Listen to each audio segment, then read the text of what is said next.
August 4వ తేదీ సోమవారం, శ్రావణ శుద్ధ దశమి. ఈ రోజున శివారాధన చేయాలి. సోమవారం రోజున మనం శివారాధన చేస్తూ ఉంటాం. శ్రావణ సోమవారాలు కూడా ఎక్కువగా శివారాధన చేస్తూ ఉంటాం. అయితే శ్రావణ శుద్ధ దశమి రోజున చేసేటువంటి ఈశ్వరారాధన అన్నిటికంటే ఎక్కువగా ఫలితాన్ని ఇచ్చేటువంటిది. ఏంటా విశేషం అంటే, శ్రావణ శుద్ధ దశమిని ఆషాదశమి అనేటువంటి పేరుతో వ్యవహరిస్తారు. ప్రతి మనిషి ఆశతో జీవించేటువంటి వాడే. ఆశలు నెరవేరాలని మనము ఆరాధనలు, భక్తితో పూజలు చేస్తూనే ఉంటాం. ఆశా దశమి రోజున మన ఆశలు అంటే మన కోరికలను తీర్చుకోవడం కోసము ఈశ్వరారాధన చేయాలి. అయితే అన్ని ఆరాధనలతో, అన్ని అభిషేకాలతో సమానంగా ఈ అభిషేకం ఉండదు. శ్రావణ శుద్ధ దశమి రోజున విశేషంగా గంధంతో మాత్రమే ఈ శివారాధన చేయాలి. గంధంతో మాత్రమే అభిషేకం చేయాలి.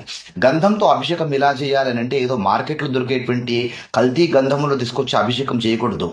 ఒక సానరాయిని తీసుకొని గంధం చెక్కతో గంధమును అరగదీయాలి. ఆ చెక్కను అరగదీసి గంధమును సేకరించాలి. అలా సేకరించినటువంటి గంధం చేత ఈ రోజున ఆ భోలాశంకరుడికి అభిషేకం చేయాలి.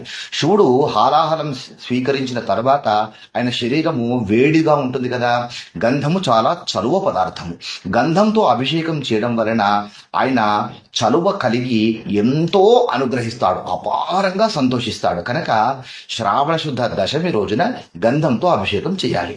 ఒకవేళ మీ దగ్గర గంధం రాయి కానీ గంధం చెక్క కానీ లేదనుకోండి, కనీసము ఎలాంటి కల్తీ లేనటువంటి ఒక మంచి గంధమును మీరు తీసుకొని ఆ గంధం చేత అభిషేకం చేసినా సరిపోతుంది. ఒకవేళ అభిషేకం చేయడానికి కూడా మీకు కుదరలేదనుకోండి, దగ్గరలో ఉన్నటువంటి ఆలయంలో గంధమును సమర్పించండి.